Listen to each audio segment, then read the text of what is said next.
also by similar people for virtual or XR in first responders. And there we tried, in the Shoppers project, for instance, we tried to deliver translated documents on how we can improve virtual reality in practice. So those are actually really good resources. We also make fact sheets there, and they're available on shotpros.eu. There's a lot of practical information that you can use. We made small instructional videos on how different learning strategies can be implemented. So there are resources that already have science a little bit translated to practice.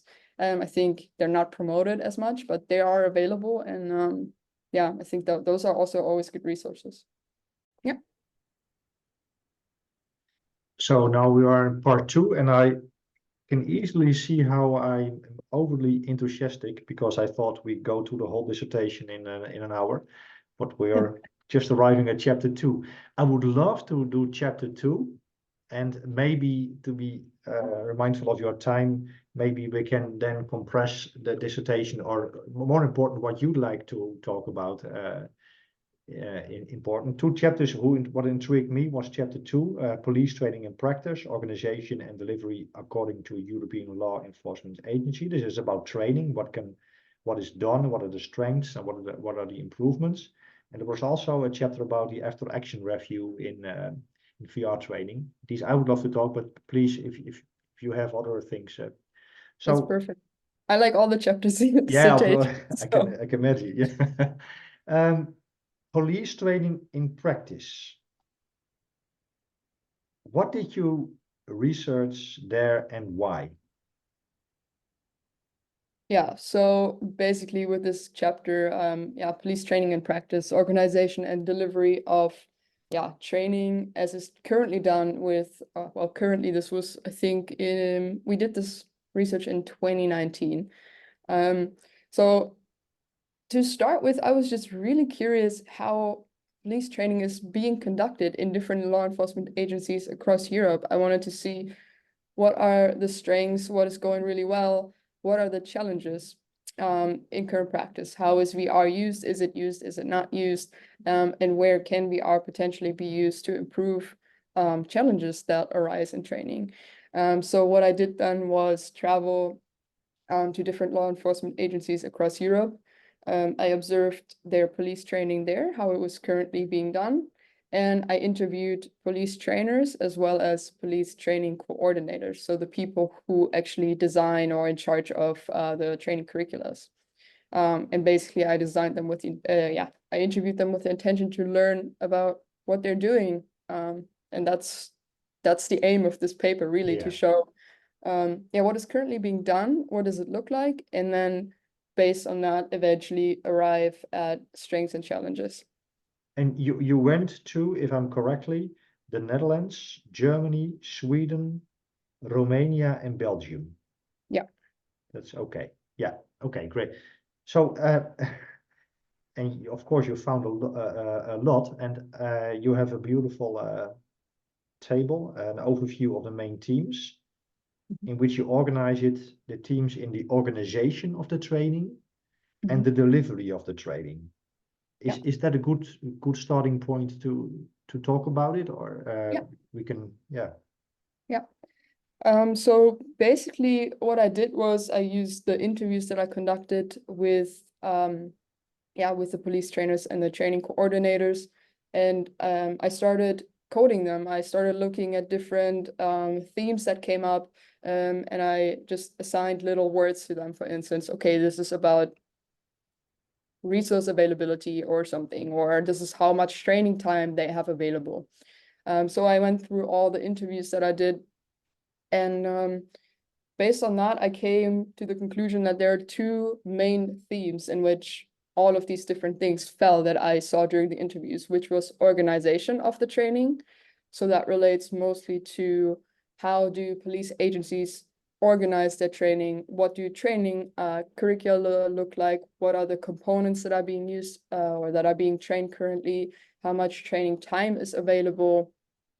So these things fell into the organization, or the organizational part of it.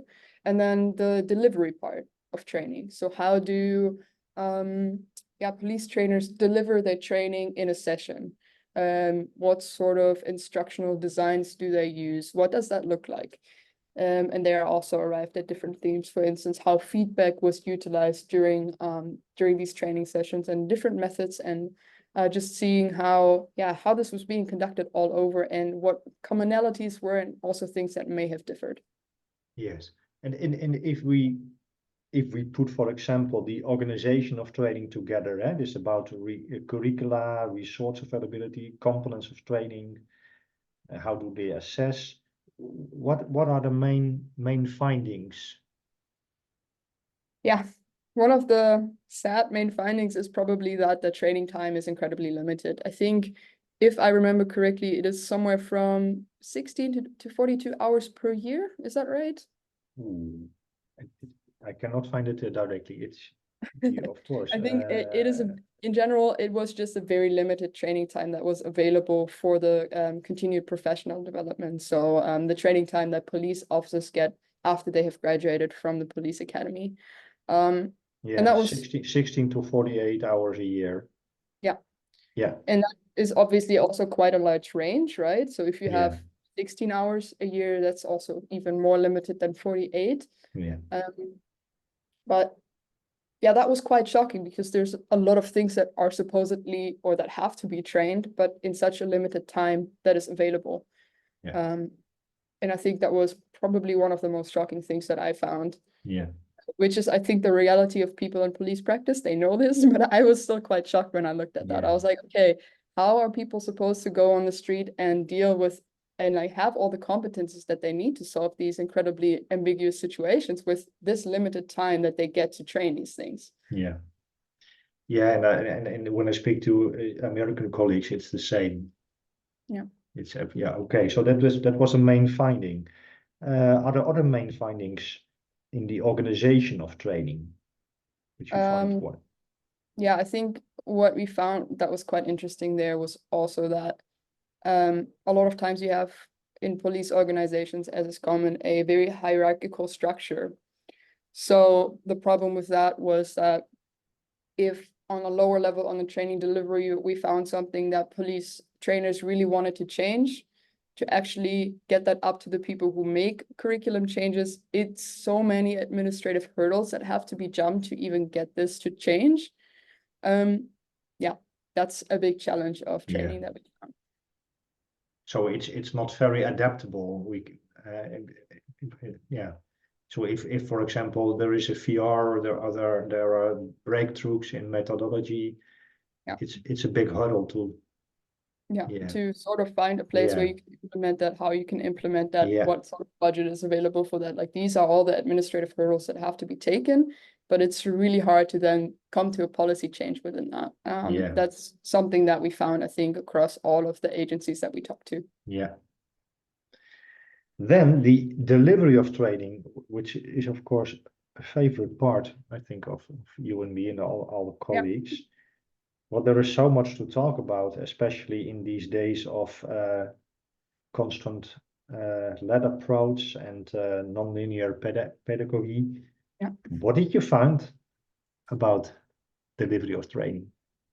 I think that was probably more variable than on the organizational part, because I think what we saw a lot was that the police trainers, they have a very personal approach to training, and a lot of trainers have different expertise. So whether that be, for instance, in shooting or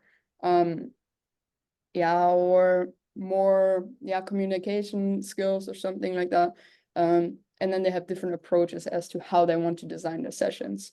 And in a lot of ways, we saw that police trainers really wanted to create realistic training environments, but then either didn't have the resources to do that properly, or may also have not had the actual knowledge that was needed to create it as realistically as can be. And that was really interesting to see, because all of the trainers we talked to were super enthusiastic about their job. They really enjoyed their teaching and their training. And that was great, because you want to be taught by somebody who actually has knowledge and also is excited to teach that. yeah, and then sometimes, yeah, the practical skills. I think a lot of times the trainers saw that there are problems still in the delivery.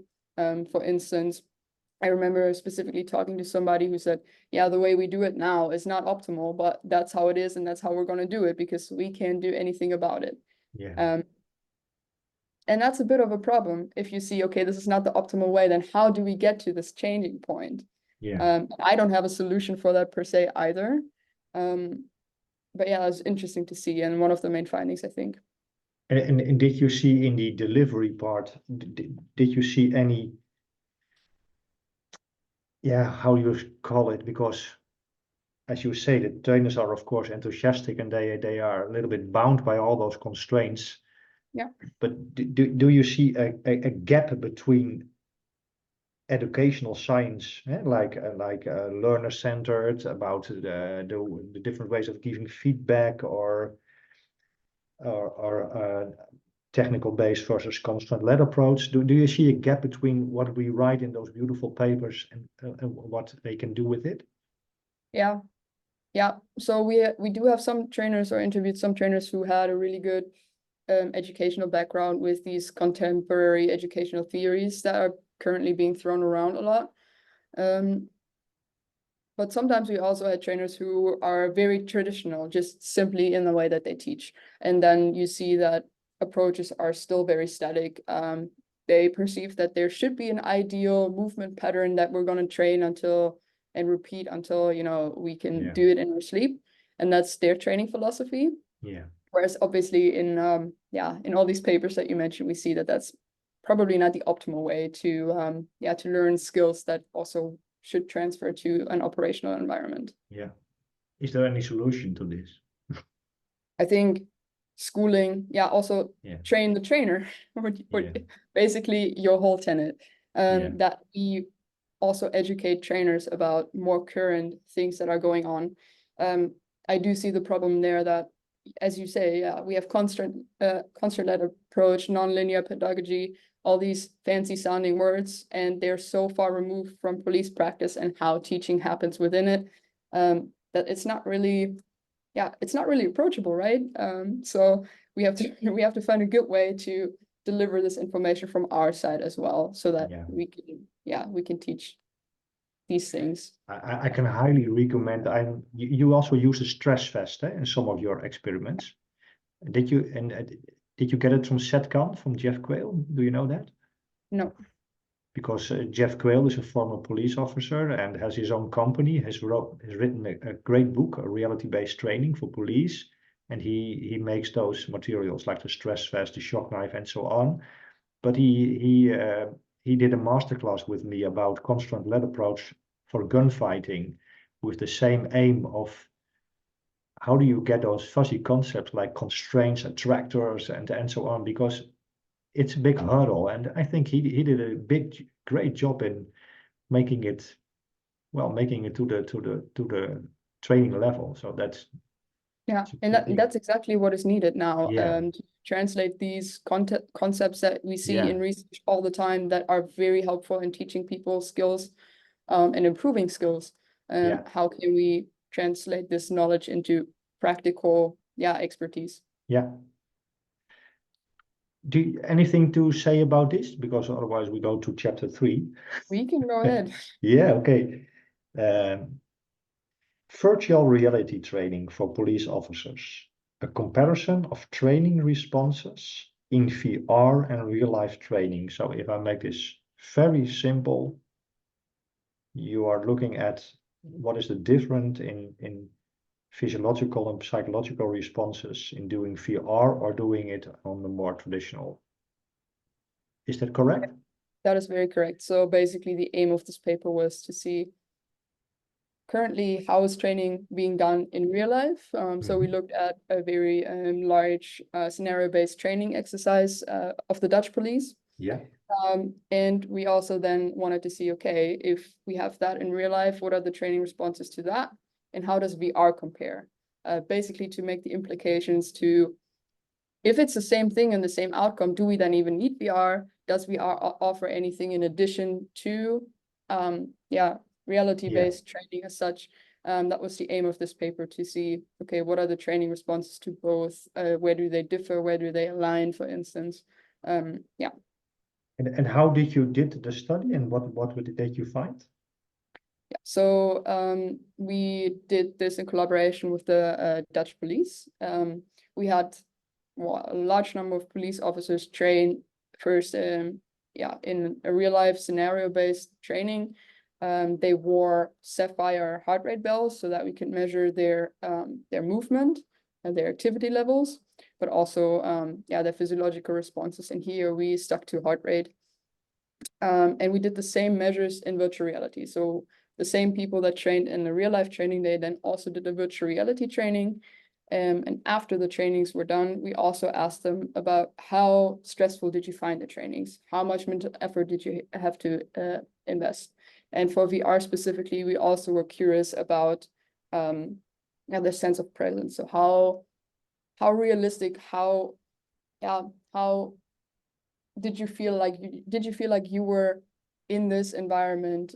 Did you experience any negative effects such as dizziness or any other effects that could indicate cyber sickness and these types of things? So when we then compared the results of training responses, physical and psychological, we actually did see that there was no difference between both of them in terms of perceived stress. And that for us was really good to see, because we wanted to know, can virtual reality elicit similar perceived stress levels in participants? And that was indeed the case. But we did see that the maximal heart rate was much higher in real life training, and the activity levels as well. So in real life training, they moved much more, and they had higher levels of physiological arousal, so higher heart rate levels there.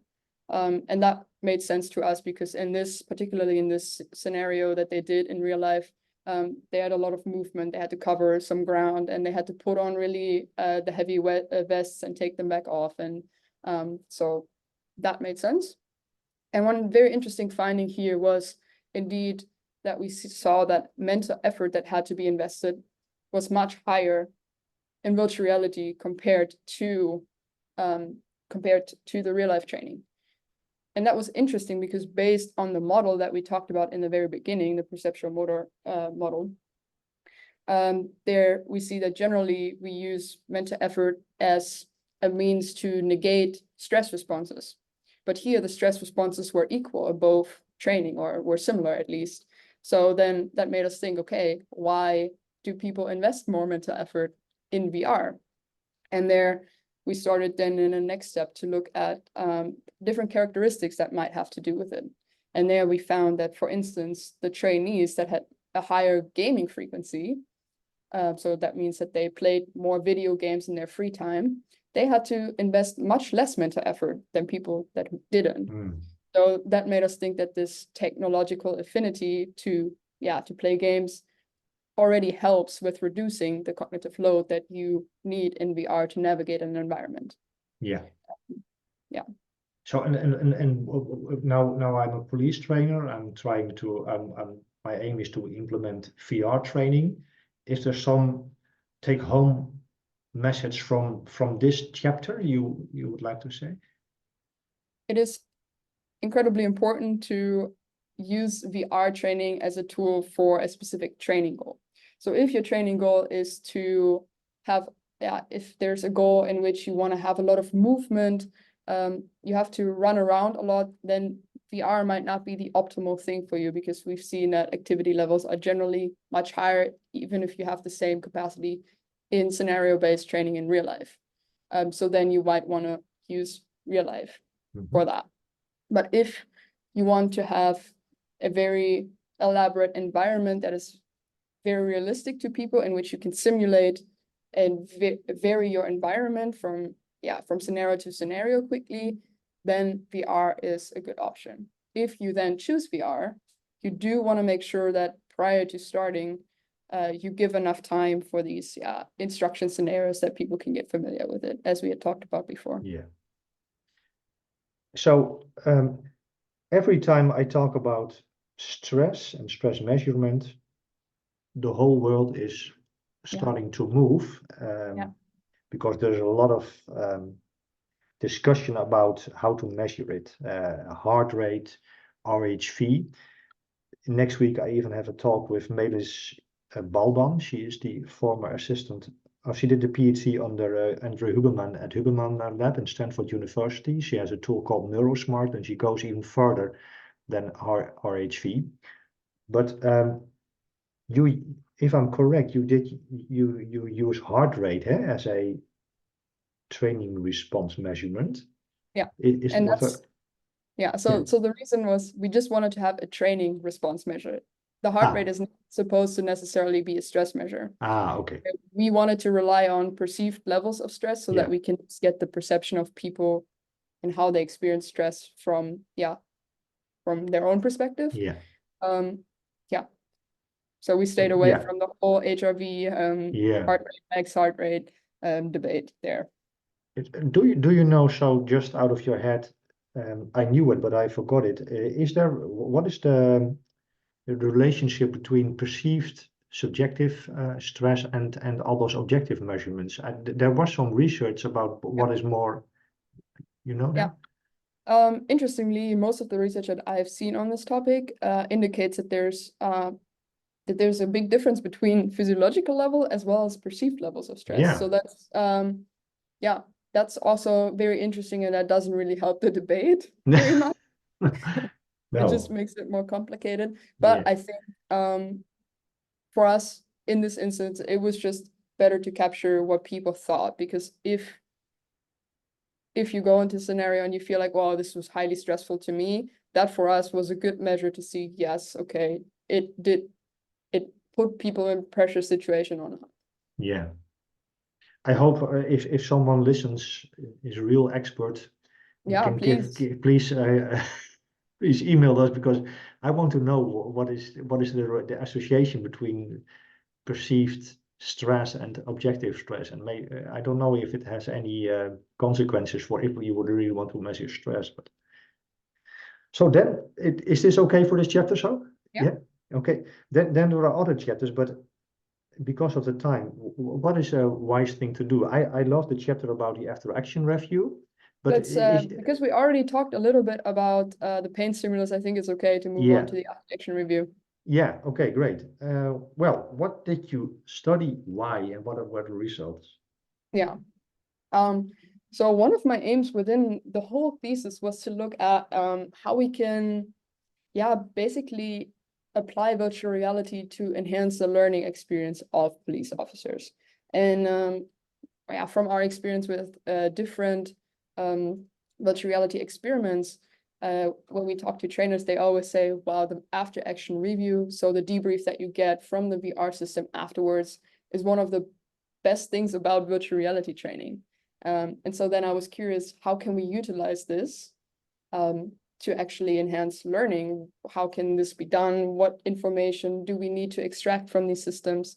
And what we did then was look at police officers who went through a very stressful virtual reality training.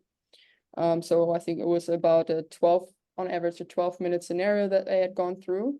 And afterwards, they received a debrief with the after action review tool from the system. So basically what happens is that you go with your instructors to a screen where you can see the recorded scenario that you just did. And there's different things that you can do. You can turn on different features. What we did, for instance, was turn on the line of fire of the weapons or turn them off, because we wanted to see, is this information relevant for the learning experience? And what we also did was review with the trainer the after action review from different perspectives. So you can see, you can see your training, how you performed from, for instance, the bird's eye view. So then you can see the whole movement through the different building sections, and you can see the whole scenario from your own perspective. So it actually records what you see, your vision of, for instance, the suspect when you approach them, what that looks like. And we also had the third perspective, which was the perspective of the suspect. So when you approach the suspect, you could actually see what the suspect saw. And based on that, we pretty much just had people in different groups receiving these different perspectives during the after-action review. And then we asked them a list of questions about their learning experience, basically saying, do you feel competent to apply what you just learned in this VR training in practice? So it wasn't specifically about the after-action review, but it was about their level of self-efficacy of what did they learn and how confident did they feel that they could apply this. And interestingly, we found that the line of fire in this case didn't improve or increase the learning efficacy.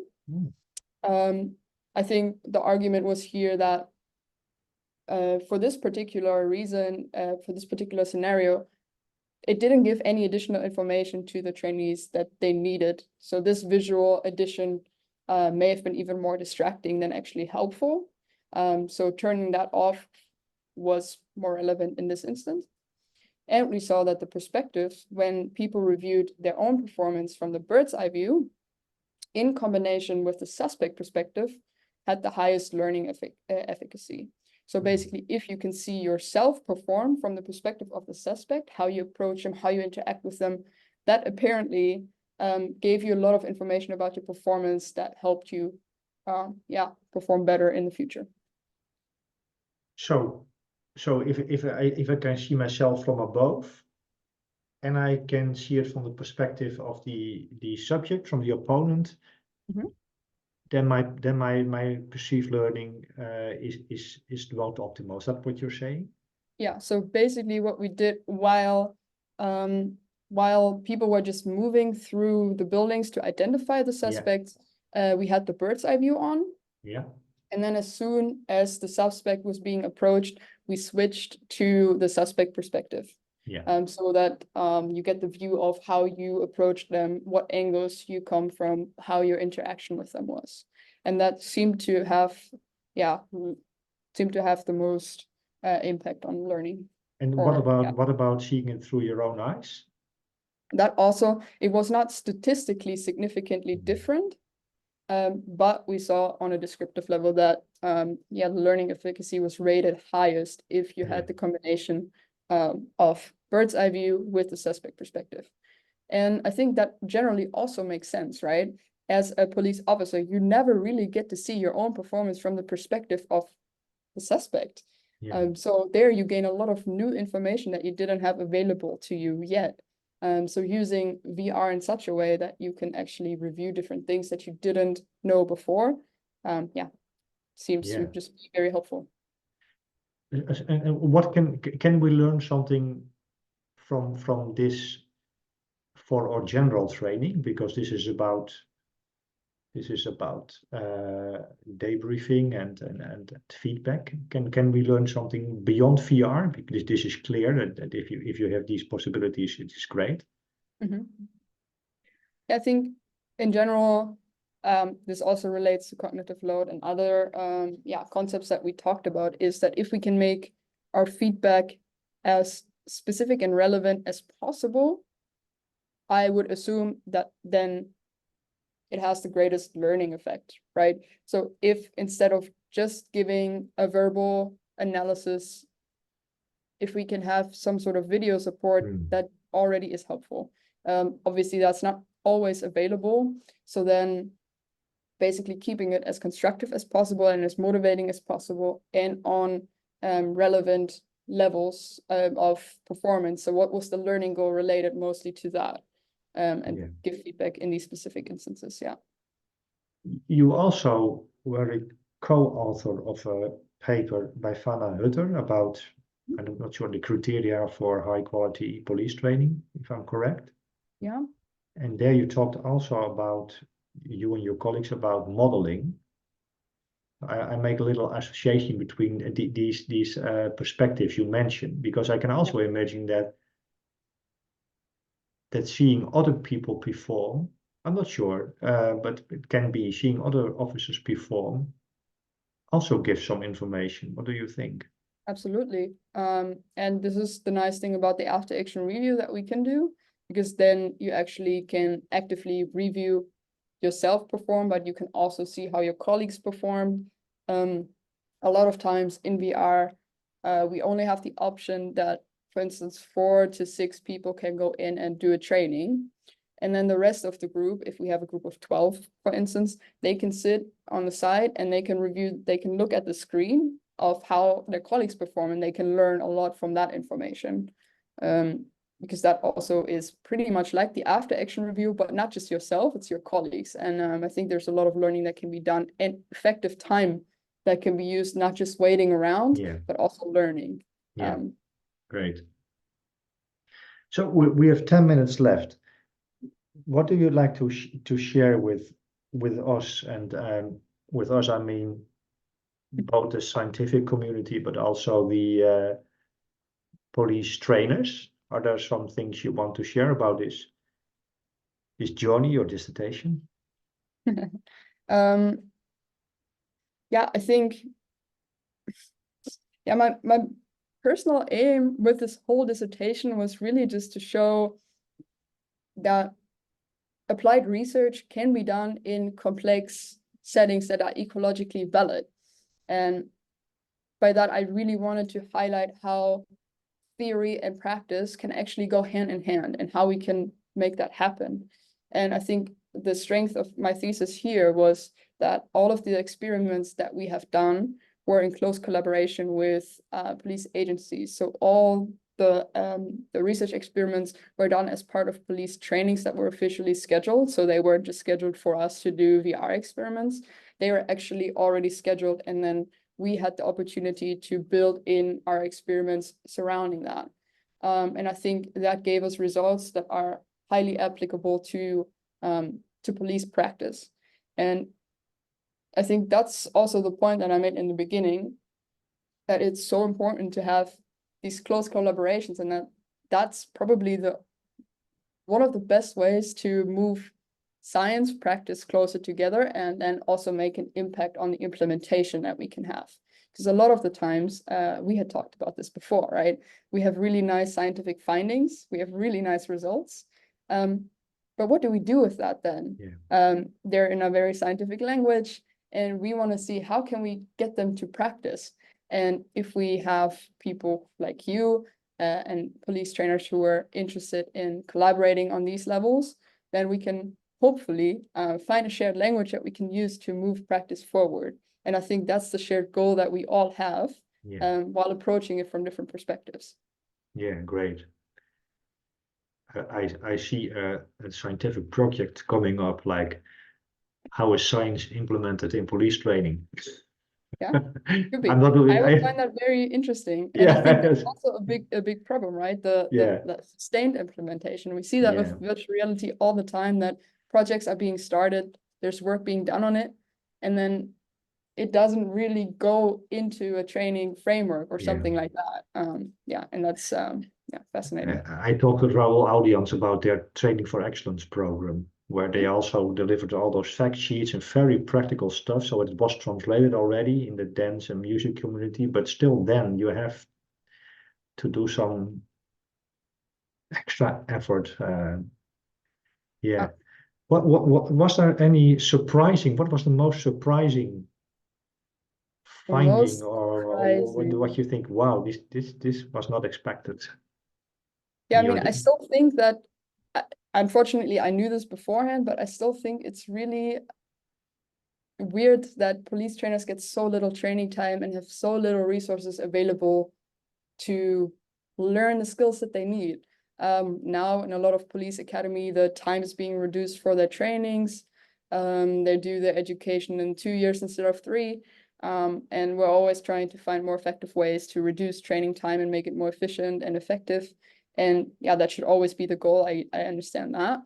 But I do think that training, particularly for these high risk, and you never know how a situation can develop. It doesn't even need to start out as high risk, but people still need to be able to perform in these situations. And I think, I